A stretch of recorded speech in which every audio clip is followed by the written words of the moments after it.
Hai, assalamualaikum warahmatullahi wabarakatuh. Hai teman-teman, apa kabar kalian hari ini? Semoga baik-baik saja ya. Selamat datang kembali di praktikum IATO, yaitu isolasi analisa tumbuhan obat. Nah, pada praktikum kali ini kita akan membahas tentang isolasi minyak atsiri pada bunga cengkeh. Nah, sebelum kita masuk ke praktikumnya, saya akan jelaskan sedikit ya mengenai bunga cengkeh, ya, minyak atsiri dari bunga cengkeh. Jadi kandungan utama dari bunga cengkeh atau Sigisium aromaticum itu adalah eugenol, kemudian eugenol asetat, kemudian alfa dan beta karyotilen. Nah, ini sudah diketahui ya sejak dulu yang ditetapkan oleh WHO mempunyai kandungan tersebut.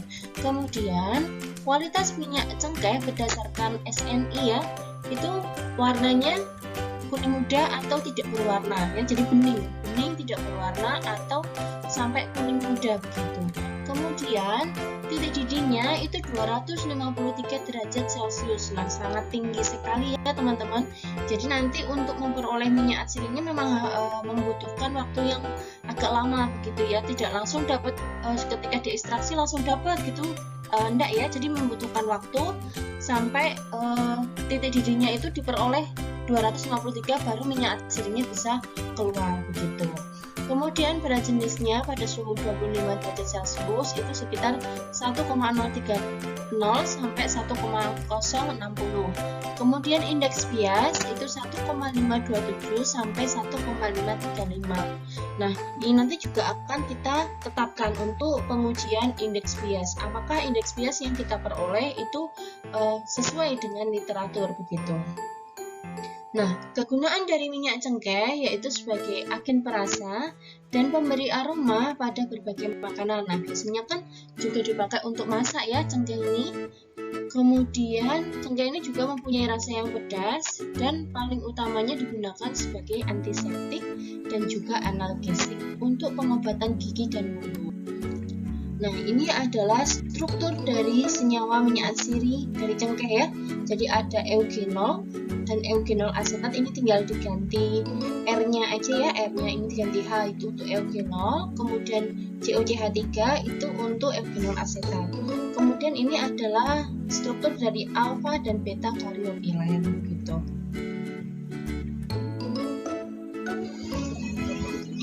Nah, kemudian minyak atsiri sendiri itu apa sih teman-teman ya? Jadi minyak atsiri itu adalah minyak dari suatu tanaman ya, yang komponennya itu mudah menguap. Jadi kalau teman-teman sudah dapat minyak atsiri, itu harus disimpan dalam suatu wadah tertutup begitu. Jadi jangan sampai dibiarkan karena pasti nanti lama-lama akan habis menguap. Kemudian minyak atsiri ini disebut dengan essential oil ya, karena mempunyai sifat khas seperti pemberi aroma atau bau sesuai tanaman asal. Jadi misalkan minyak atsiri dari serai, berarti baunya itu sama persis dengan daun serai seperti itu. Kalau eugenol berarti mempunyai bau yang khas sama dengan bunga cengkeh. Kemudian minyak atsiri dalam keadaan segar dan murni umumnya tidak berwarna, namun pada penyimpanan lama maka akan berubah menjadi gelap karena terjadi oksidasi ya. Kemudian sifat lainnya ya, sifat lain dari minyak atsiri yang pertama yaitu bukan merupakan senyawa tunggal, tapi tersusun oleh bermacam-macam komponen senyawa seperti terpenoid dan fenyl propana. Nah, untuk terpenoid sendiri ini biasanya ada dua golongan ya yang masuk dalam minyak atsiri. Apa teman-teman adakah yang tahu? Terpenoid kan ada beberapa macam turunannya ya. Nah, yang minyak atsiri ini masuk yang mana teman-teman? Masih ingat nggak teorinya? Ada dua ya. Yang tahu akan dapat nilai plus. Turunan dari terpenoid yang termasuk minyak atsiri. Apa dan apa? Silahkan tulis di kolom komentar atau di Google Classroom masing-masing dosen. Kemudian yang kedua yaitu mempunyai rasa getir, kemudian rasanya tajam, menggigit, memberi kesan hangat sampai panas atau kadang dingin ya ketika terasa di kulit. Jadi tergantung komponen yang ada dalam minyak atsiri tersebut. Kemudian bersifat tidak bisa disabunkan dengan alkali dan tidak bisa berubah menjadi tengik. Berbeda dengan minyak lemak. Kalau minyak lemak kan tengik ya teman-teman ya. Warnanya pun juga lain. Jadi warnanya lebih keruh begitu ya. Kemudian indeks biasnya biasanya tinggi, pada umumnya bersifat optis aktif dan memutar bidang polarisasi dengan rotasi spesifik. Kemudian pada umumnya tidak bercampur dengan air, tapi cukup dapat larut sehingga dapat memberikan baunya pada air. Jadi namanya minyak ya, pasti minyak itu tidak bercampur dengan air, tapi khusus minyak atsiri ini memang walaupun tidak bercampur dengan air, tapi baunya ini sudah bisa menyebar di air tersebut begitu. Kemudian sangat mudah berlarut dengan pelarut organik, itu pasti ya.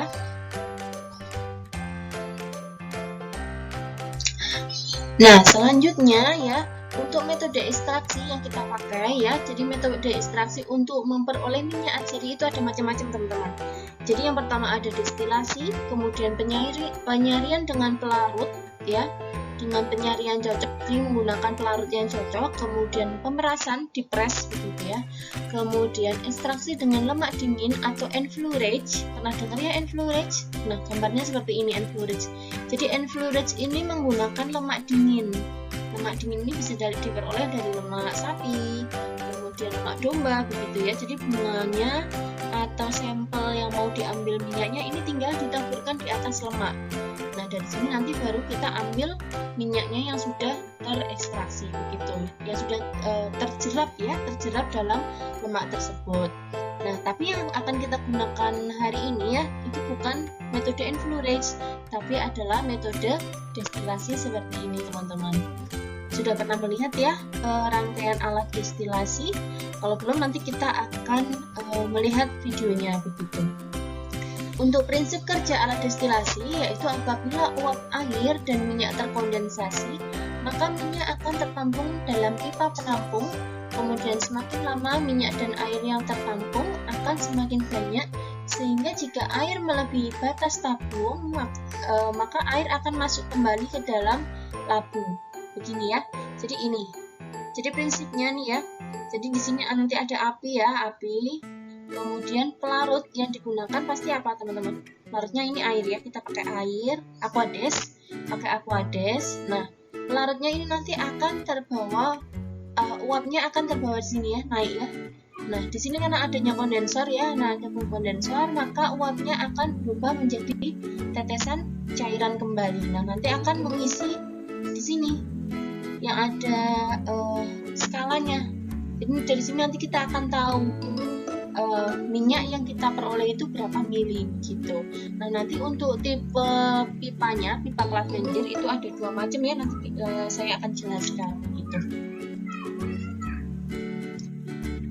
Nah, ini ya teman-teman, ini adalah alat bahan yang akan kita gunakan praktikum hari ini. Yang pertama pastinya ya bunga cengkeh pasti. Nah, yang kita pakai adalah bunga cengkeh yang sudah kering ya. Kenapa kita pilih yang kering? Kenapa nggak basah aja gitu ya? Karena dalam kondisi kering ini minyak yang ada di dalamnya itu lebih mudah terekstraksi dan juga pastinya kualitasnya juga lebih bagus ya dibandingkan kalau masih basah, dalam artian masih segar. Jadi kita menggunakan simplisia yang sudah kering. Kemudian ada aquades, ada alkohol, benzen, kemudian alatnya ada labu destilasi ya, ini labunya nanti yang digunakan untuk merangkai. Kemudian ada kondensor ini ya, kondensor untuk mengalirkan airnya. Kemudian ada pipa Clevenger ya, pipa Clevenger ini ya bentuknya. Kemudian ada refraktometer nih ya teman-teman. Refraktometer ini alat yang digunakan untuk menentukan indeks bias. Nanti juga ada videonya cara penggunaan refraktometer ini. Nah, saya akan jelaskan dulu ya pipa Clevenger ya. Pipa Clevenger ya teman-teman, ini ada dua macam ya, yang A dan juga yang B. Menurut teman-teman bedanya apa nih? Bisa dilihat ya dari sini. Ini pipanya ada di atas ya. Nah, penghubungnya begitu, penghubung ke labu ada di atas skala ya. Ini kan skala untuk menampung minyak atsiri. Ada pipa skala untuk menampung minyak atsiri. Nah, di sini ada penghubungnya yang nanti dihubungkan oleh labunya. Labu ini nanti dimasukkan di sini. Sedangkan yang B itu ada pipa juga, tapi dia di bawah skala, di bawah tabung untuk menampung minyak atsirinya. Jadi ini ada di bawah skala. Nah, bedanya apa teman-teman? Kenapa ada di atas, ada yang di bawah? Nah, untuk yang di atas ini biasanya digunakan untuk minyak atsiri yang mempunyai biji berat jenis ya, berat jenisnya lebih besar dari air, sehingga nanti minyaknya akan tertampung di bawah, sedangkan airnya di atas. Makanya nanti ketika ini terjadi proses ekstraksi, ini akan teraliri air terus ya. Kalau ini sudah penuh, maka air akan masuk kembali ke dalam labu, begitu. Kalau kita gunakan ini yang B, jika bijinya lebih besar ya, minyak atsirinya lebih besar, dikhawatirkan minyak atsiri ini nanti akan masuk lagi ke dalam labu. Makanya untuk yang biji lebih besar, kita gunakan pipa Clevenger yang tipe A, begitu.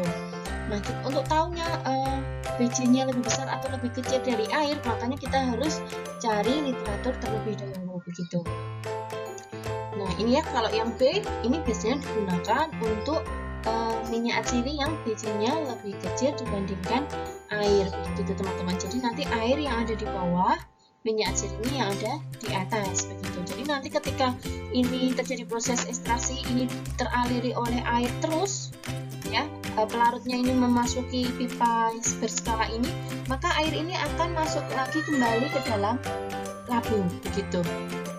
Paham ya teman-teman ya? Nanti kalau bingung boleh ya ditanyakan, silahkan tulis di kolom komentar atau di Google Classroom masing-masing dosen, begitu. Nah,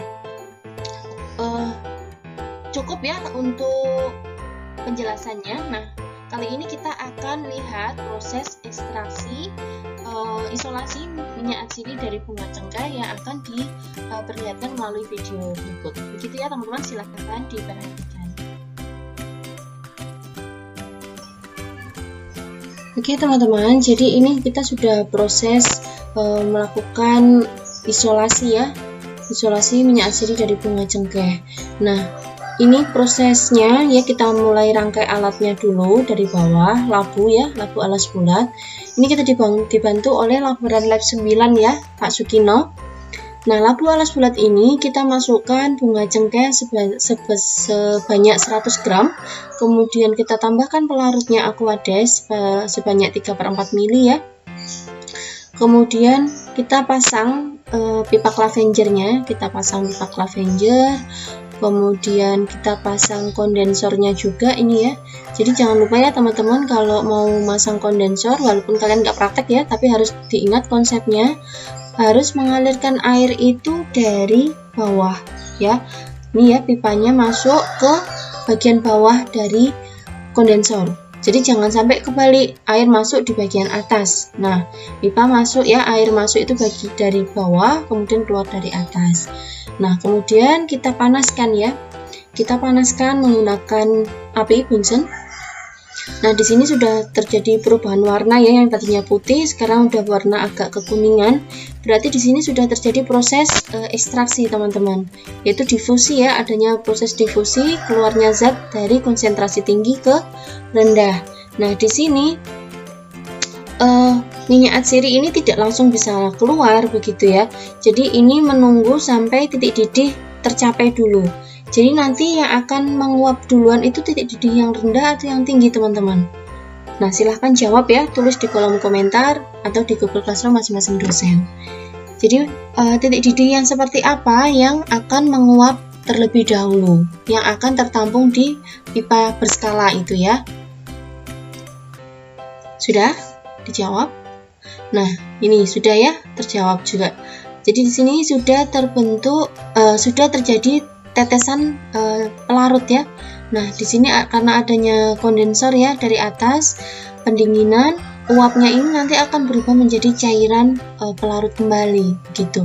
Nah, yang berwarna putih susu ya, putih susu ini adalah minyak atsiri yang mulai memasuki pipa berskala. Nah, itu minyak atsiri yang berwarna keruh itu karena minyaknya tersuspensi dengan air begitu. Jadi ketika si minyak atsiri ini yang sudah tersuspensi dengan air ini akan mengalami kejenuhan ya. Jadi nanti baru akan muncul minyak atsiri yang terpisah begitu. Nah, perlu diingat ya teman-teman, diperhatikan ini di pipanya ya. Ini kan ada air. di bawahnya itu sudah ada aquadesnya. Jadi memang sengaja kita tambahkan aquades dulu di pipa berskalanya supaya nanti di bagian labu itu tidak kehabisan air, kan itu kan dipanaskan terus menerus ya. Dikhawatirkan jika di sini tidak kita tambahkan air di bagian pipa, maka ketika dipanaskan nanti airnya menguap terus habis begitu. Makanya ini di pipanya kita tambahkan dulu air atau aquades. Nah, nanti supaya ketika sudah memenuhi bagian pipa maka dia akan masuk kembali ke dalam labu begitu. Nah, ini kita sudah hampir mendapatkan minyaknya. Ini sudah lumayan beberapa jam tadi ya. Nah, ini sudah mulai menetes minyak atsiri dari cengkeh. Jadi belum pasti itu eugenol ya. Jadi nanti kita cek dulu ini minyaknya minyak apa melalui analisanya nanti. Nah, ini yang menetes tadi ya, yang turun ke bawah itu adalah minyak atsiri dari bunga cengkeh. Jadi minyaknya ini masih kompleks ya teman-teman, belum senyawa tunggal begitu. Nah, ini mulai menetes terus ya. Nah, itu minyaknya sudah kelihatan di atas. Nah, nanti dia akan turun ke bawah. Nah, itu yang turun ke bawah. Nah, yang jatuh itu adalah minyak atsiri dari bunga cengkeh. Begitu teman-teman. Nah, ini ya hasilnya yang sudah kita tampung di vial. Kita tampung di vial minyak yang kita peroleh yang pastinya masih kecampur dengan air ya. Minyak ini masih tercampur dengan air, untuk itu maka kita harus pisahkan dulu ya antara air dan minyak yang masih bercampur. Jadi kan waktu kita ngambil masih bercampur agak banyak ya antara air dan minyaknya. Nah, kita pipet itu ya, kita pipet airnya, kita pisahkan begitu. Kemudian nanti kita tambahkan Na sulfat untuk menarik air yang masih terlihat sedikit ada di dalam minyak begitu. Selanjutnya kita tambahkan natrium sulfat anhidrat ya teman-teman. Jadi natrium sulfat anhidrat ini nanti akan mengikat air yang masih ada sedikit di minyak atsirinya dengan cara menggumpal ya. Jadi nanti terlihat gumpalan putih di bagian bawah, itu tandanya bahwa natrium sulfatnya sudah menarik air tersebut. Nah, dari situ nanti kita akan pisahkan kembali. Nah, selanjutnya kita kocok-kocok ya, kita homogenkan dulu supaya airnya tertarik. Selanjutnya kita pisahkan ya teman-teman, kita pipet ya bagian minyak atsiri yang ada di atas, kita pipet, kita masukkan ke botol vial yang lain. Kemudian yang bagian bawah itu adalah natrium sulfat anhidrat yang sudah menarik air. Terlihat bahwa bagian bawah tersebut sudah menggumpal berwarna putih begitu. Teman-teman perlu perhatikan ya, dalam pemipetan ini harus benar-benar hati-hati ya. Jadi waktu pengambilan minyak atsirinya jangan sampai kita memipet natrium sulfatnya tadi ya, natrium sulfat anhidrat yang ada di bawahnya jangan sampai terikut. Jadi benar-benar harus dilihat, jangan sampai terikutkan kembali begitu. Nah, nanti setelah selesai ya kita pipet, setelah selesai kita pipet nanti akan terlihat perbedaannya ya. Di vial yang sebelah kanan itu adalah natrium sulfat anhidrat yang sudah mengikat air dari minyak atsiri yang tadi masih ada campuran sedikit air ya. Nah, di vial sebelah kiri itu adalah hasil dari isolasi minyak atsiri dari bunga cengkeh yang sudah kita lakukan hari ini. Nah, selanjutnya kita akan uji minyak tersebut menggunakan alat namanya refraktometer ya teman-teman. Nah, alat ini nanti digunakan untuk mengetahui indeks biasnya. Nah, silahkan teman-teman perhatikan video berikut, nanti akan ada pertanyaan di sela-sela video. Jadi teman-teman harus memperhatikan dengan seksama ya. Silahkan diperhatikan ya teman-teman. Baik, ini adalah alat refraktometer ya. Ini seperti ini. Di sini untuk menghidupkan.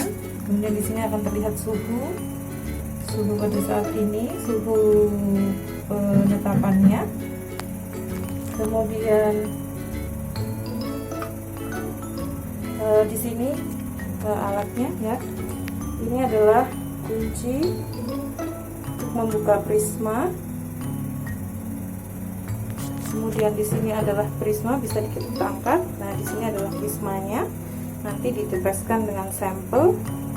Uji dengan etanol.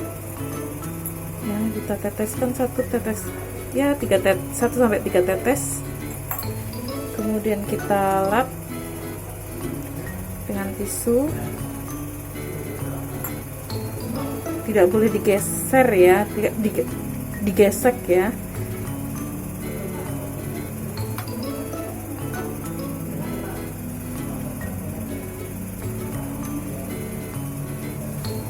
Oke.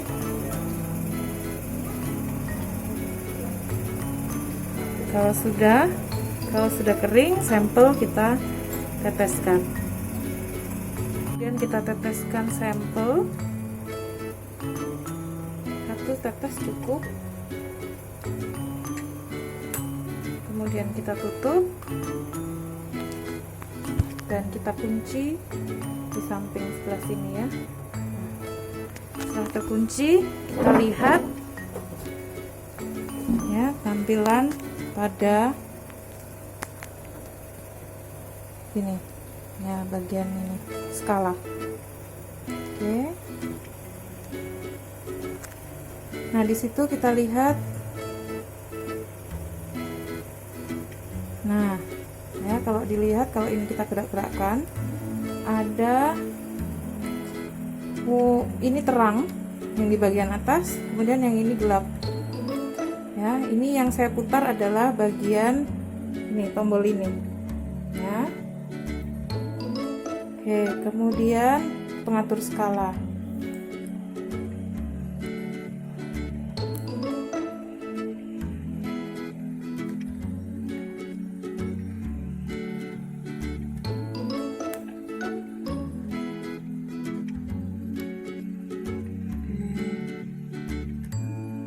Kita lihat ya.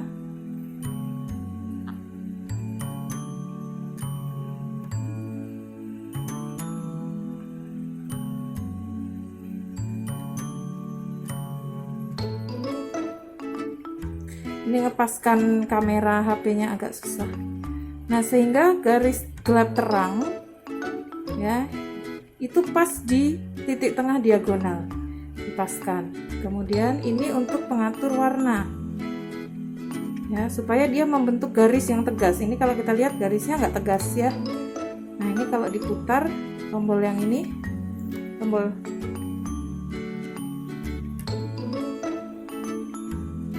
maka nanti harus pada membentuk garis.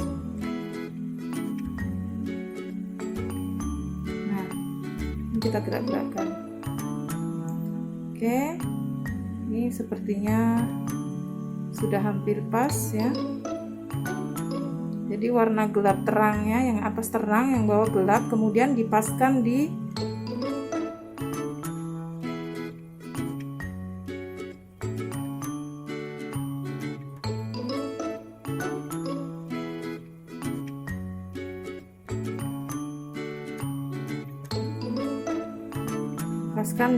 diagonal.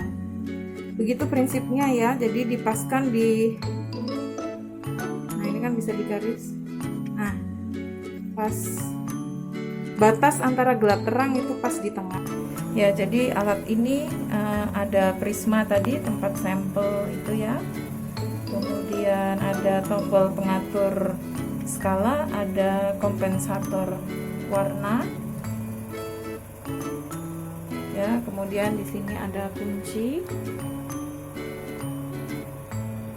Ya.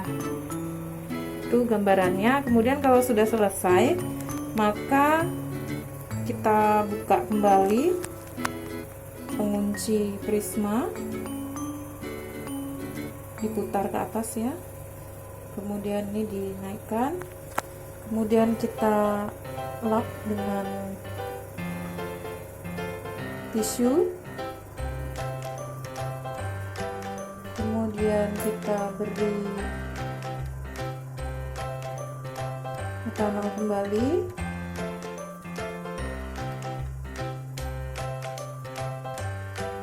oke, kita beri etanol,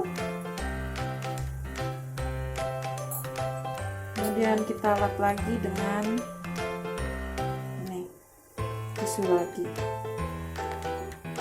Nah, ini berarti kita menetapkan indeks biasnya itu pada suhu yang tertera di sini, yaitu 32,5 derajat Celcius. Kita bersihkan lagi ya setelah tadi ditetesin etanol. bagian prisma cahaya.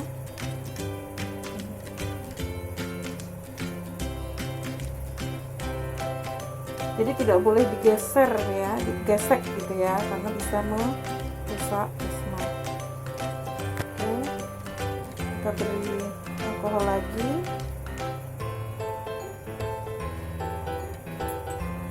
Kemudian kita lap lagi dengan lap yang baru supaya bersih, sehingga untuk penentuan sampel selanjutnya itu tidak terkontaminasi oleh sampel sebelumnya. Kemudian kita kunci dan kita matikan ya. Contohnya di sini.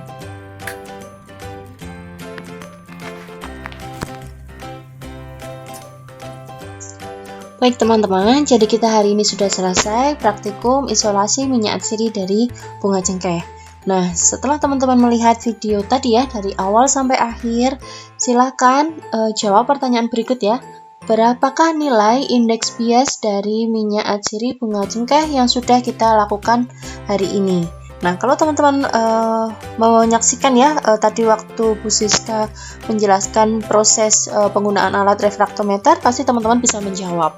Nah, kalau kurang jelas di videonya, ini sudah saya crop ya, dikropkan bagian hasil dari ujinya. Jadi nanti silahkan teman-teman tulis di kolom komentar atau di Google Classroom masing-masing dosen.